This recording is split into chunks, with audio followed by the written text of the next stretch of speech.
Huzur, pertanyaan berikutnya dari Nyonya Nagina Aslam Sahibah.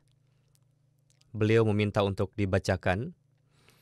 Pertanyaannya adalah, sampai saat ini telah datang 124.000 nabi di dunia ini, dan setiap nabi selalunya memiliki mukjizat. Mohon jelaskan mengenai mukjizat yang dimiliki oleh pendakwa Nabi Mirza Ghulam Ahmad. Saya akan jelaskan, namun apakah beliau hafal apa saja mukjizat ke-124.000 nabi tersebut? Mukjizat yang difahami oleh orang-orang dan yang diminta oleh mereka, ketika mukjizat yang seperti itu diminta kepada Rasulullah untuk memperlihatkannya, Quran berfirman, katakan saja bahwa permintaan kalian itu tidak benar, tidak akan diperlihatkan. Dan katakan juga kepada mereka bahwa meskipun diperlihatkan mukjizat seperti itu kepada mereka, mereka tetap tidak akan beriman. Untuk itu tidak ada manfaatnya. Coba Anda perhatikan, setelah melihat mukjizat Hadrat Musa, berapa orang dari antara kaum beliau yang beriman, selain dari para penyihir yang mengetahui hakikat? Tidak ada satupun. Berapa orang yang beriman setelah melihat mukjizat Hadrat Isa alaihissalam? Dari sekian hawari beliau, tidak ada satupun yang beriman kepada beliau karena melihat mukjizat. Kebenaran dan dalil beliaulah yang membuat mereka beriman. Dan selain itu, sejarah menjadi saksi bahwa tidak ada satupun yang beriman kepada Hadrat Isa alaihissalam disebabkan oleh melihat mukjizat. Lantas apa itu mukjizat? Kalau begitu seperti hanya sebuah permainan saja. Dalam hal ini, i'jaz memiliki makna lain. Al-Quran Karim dalam menerangkan hal tersebut berfirman, wa aqsamu billahi jahda aimanihim la in ja'athum ayatun la yu'minunna biha qul innamal ayatu indallah wa ma yusy'irukum annaha idza ja'at la yu'minun. Wahai Muhammad Rasulullah, mereka bertanya kepada engkau, coba perlihatkan satu ayat atau satu tanda. Sekarang, apakah wanita yang bertanya ini mengetahui bahwa ketika permintaan ini dilontarkan, apakah Rasulullah tidak pernah memperlihatkan tanda kepada mereka sebelumnya? Jika memang telah diperlihatkan, kenapa tidak mengatakan bahwa banyak sekali tanda yang sudah diperlihatkan? Allah Ta'ala justru menjawab, katakan saja kepada mereka bahwa Tuhan memiliki banyak tanda-tanda mukjizat, namun bagaimana caranya menjelaskan pada kalian? Annaha idza ja'at la yu'minun. Karena meskipun tanda itu diperlihatkan, mereka sama sekali tidak akan beriman. Mereka ini dusta. Lantas untuk apa saya berbusa-busa menjelaskan padahal Quran sendiri mengatakan bahwa orang yang menuntut mukjizat itu tidak akan beriman.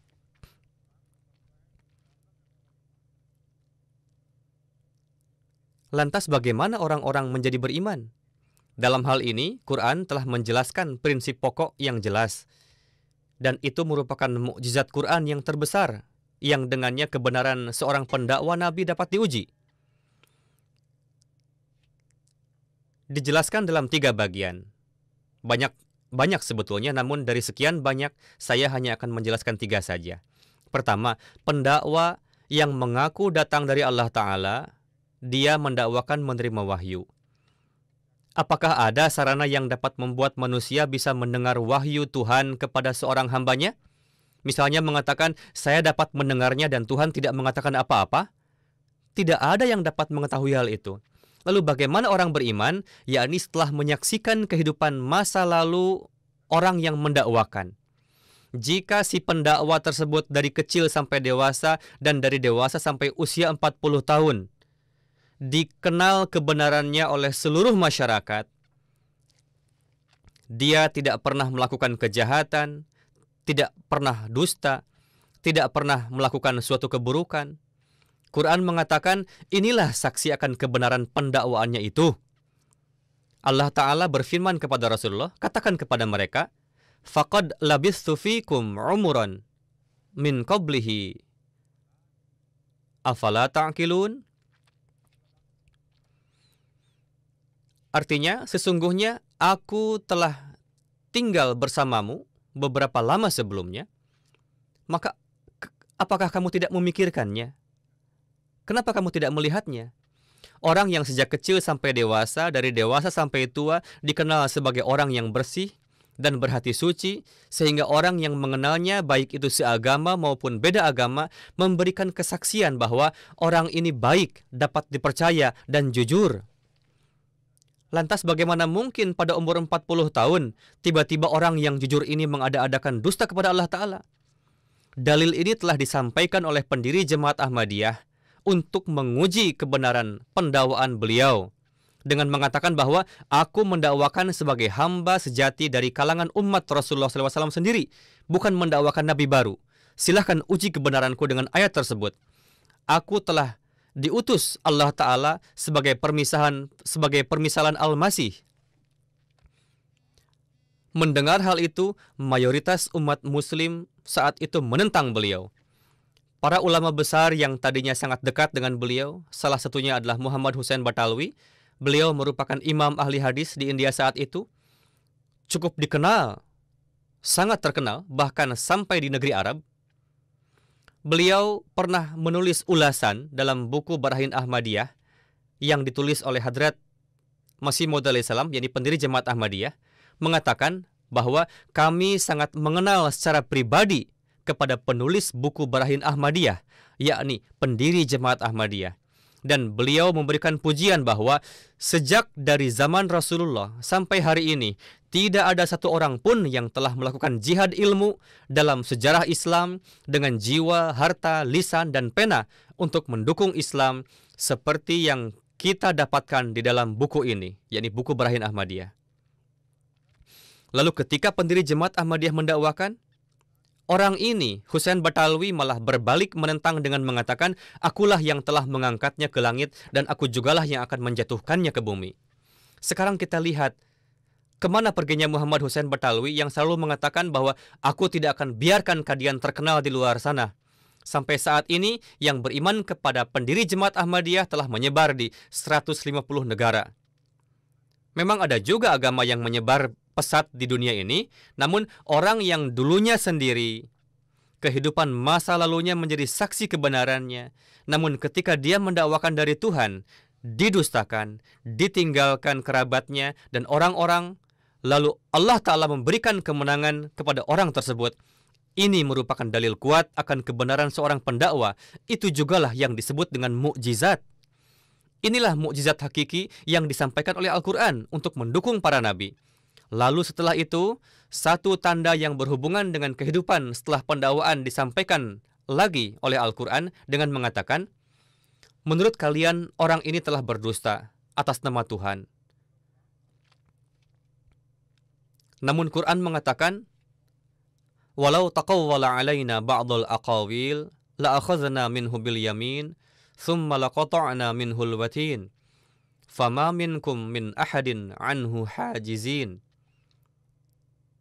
Menurut kalian, pendakwa nabi ini telah berdusta atas nama Allah, padahal jika sedikit saja berkata dusta dan mendakwakan sebagai wakil Tuhan atas kalian, maka kewajiban Tuhanlah untuk membinasakan orang tersebut.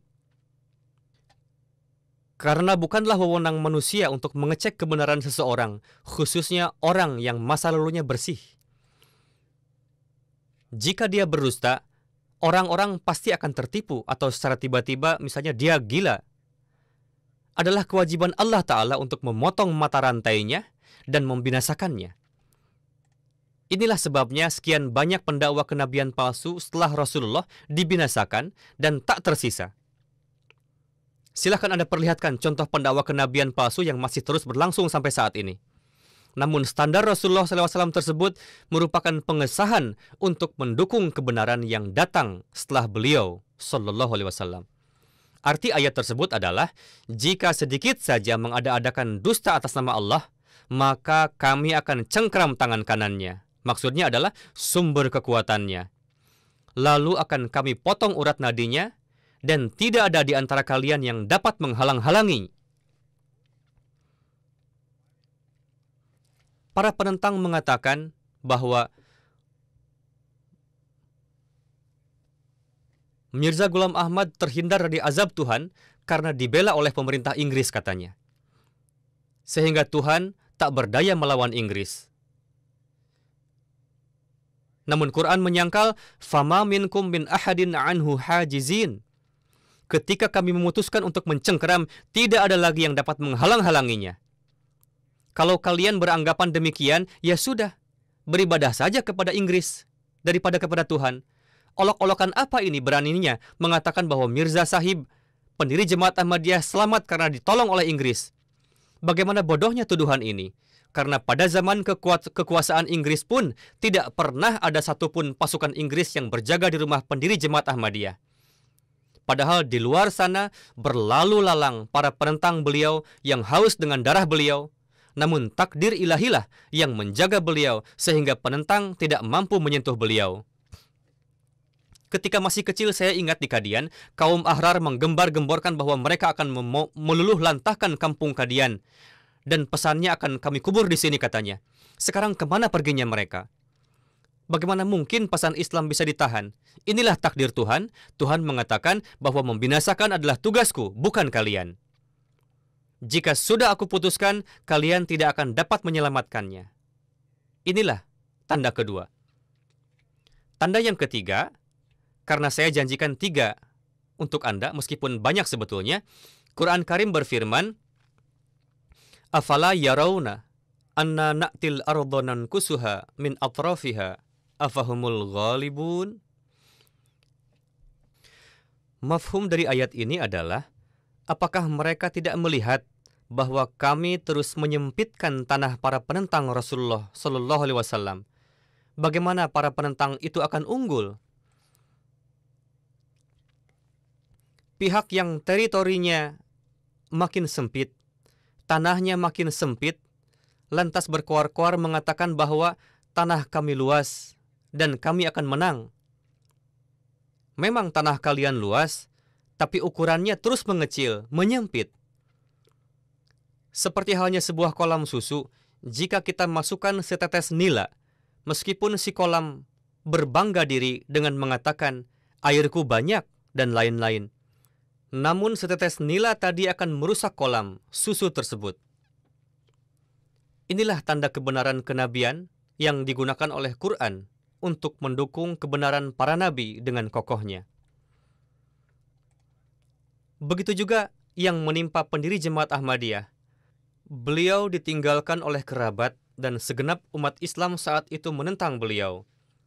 Dalam keadaan seperti itu, beliau mengumumkan bahwa wujud yang dianggap Tuhan oleh pemerintah Inggris, yakni Hadrat Isa alaihissalam, telah wafat.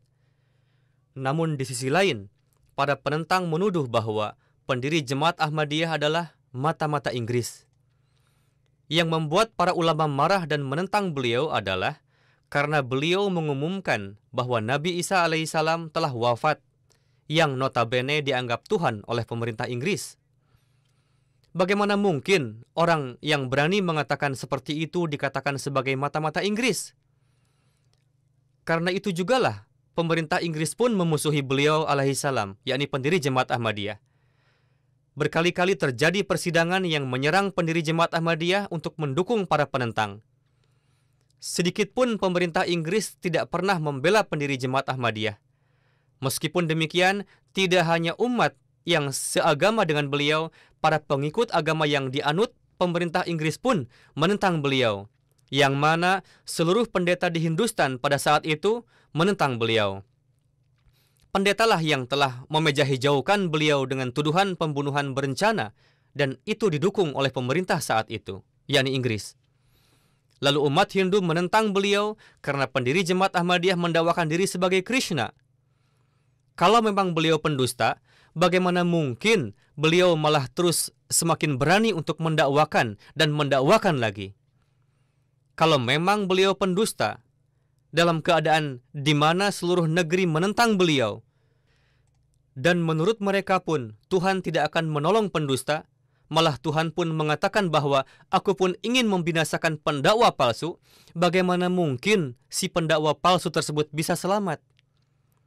Di antara keluarga besar pendiri Jemaat Ahmadiyah, tidak ada satupun yang tampil membela beliau. ada 70 anggota keluarga beliau. Yang mengenainya Allah Ta'ala berfirman, Sayan qati'u min abaika wa yubda'u minka. Yakni silsilah keturunan dari nenek moyangmu akan diputus. Seterusnya akan dimulai dari engkau. Artinya adalah kerabat yang beriman kepada beliaulah yang akan terus berlangsung silsilah keturunannya. Yang beriman ada dua. Yang mana pada saat itu belum beriman, namun di antara keturunannya di kemudian hari baiat. Yakni pertama, Mirza Gul Muhammad Sahib, putra beliau ada saat ini. Lalu nenek istri saya adalah putri dari Mirza Imamuddin, seorang penentang keras pendiri Jemaat Ahmadiyah alaihissalam. Begitu mukhlisnya nenek istri saya tersebut, sehingga orang-orang pun memujinya. Inilah dua pengecualian yang silsilah keturunannya terus berlangsung. Selebihnya sudah tidak ada. Dan kami katakan, silahkan kalau ada yang bisa membuktikan bahwa keturunan dari kerabat beliau yang menentang. Saat ini, keturunan pendiri Jemaat Ahmadiyah sudah tersebar di seluruh dunia. Saat ini, keturunan pendiri Jemaat Ahmadiyah sudah tersebar di seluruh dunia. Siapakah yang menolong beliau? Saat itu semua orang meninggalkan beliau, tapi Tuhan tidak. Dan Tuhan sempurnakan janjinya. Tuhan berfirman, telah datang seorang pemberi ingat ke dunia, namun dunia tidak menerimanya, namun Tuhan akan menerimanya, yakni Allah Ta'ala mengakui kebenarannya, dan Tuhan akan menzahirkan kebenarannya dengan serangan yang dahsyat. Lalu berfirman, Aku akan sampaikan tabligh engkau ke seluruh penjuru dunia. Apakah Tuhan memberikan dukungan pada pendusta seperti ini? Di mana Tuhan berjanji untuk menyampaikan tabligh ke seluruh dunia ketika orang tersebut masih sendiri saat itu? Dalam jangka waktu 100 tahun, Tuhan telah memasukkan puluhan juta, lebih dari 10 juta orang masuk ke dalam Jemaat Ahmadiyah. Dan janji yang menyatakan, Aku akan sampaikan tabligh engkau ke seluruh dunia, itu disampaikan ketika beliau masih sendiri. Dan jumlah negara yang sudah ada jemaatnya adalah 150, atau menurut perhitungan saya 154 negara. Yakni Tuhan memunculkan dukungan kepada pendiri Jemaat Ahmadiyah dari seluruh penjuru dunia. Afrika juga termasuk, Amerika juga, Inggris, negeri-negeri Eropa, negeri-negeri timur yang dekat maupun jauh. Pertolongan dari mana ini? Sebelum ada dukungan ilahi, selalunya tidak pernah terjadi yang seperti ini.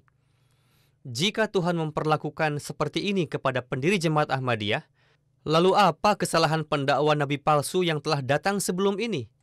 Karena mereka semua dibinasakan tidak tersisa. Inilah dalil yang hidup dan abadi. Perihal memperlihatkan mukjizat dapat menghidupkan sesuatu yang mati menjadi hidup. Hal seperti itu sudah biasa diperlihatkan oleh tukang sulap. Dan tidaklah hal tersebut mengakibatkan berimannya seseorang. Inilah mukjizat yang diperlihatkan oleh Al-Quran yang sebagai buahnya banyak sekali orang baiat.